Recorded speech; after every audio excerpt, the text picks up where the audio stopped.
కండలు తిరిగిన టెక్నాలజీ కాస్త ఖరీదే గురు. పూర్తి వివరాలకు చదవండి రేపటి సాక్షి దినపత్రిక.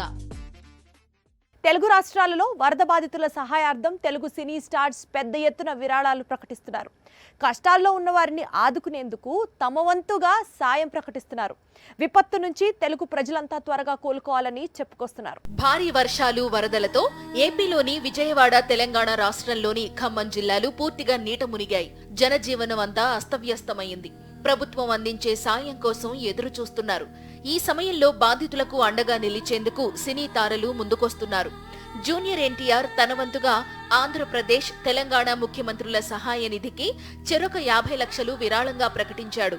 డీజే టిల్లు అలియాస్ సిద్ధు జొన్నలగడ్డ తెలుగు రాష్ట్రాల్లోని వరద బాధితులకు 30 లక్షలు విరాళం ప్రకటించాడు. విశ్వక్సేన్ 10 లక్షలు విరాళం ప్రకటించాడు. త్రివిక్రమ్, నిర్మాతలు చినబాబు, నాగవంశీ సంయుక్తంగా 50 లక్షలు విరాళం ప్రకటించారు. Vyjayanthi movies AP CM relief fund కు 25 లక్షలు ప్రకటించారు.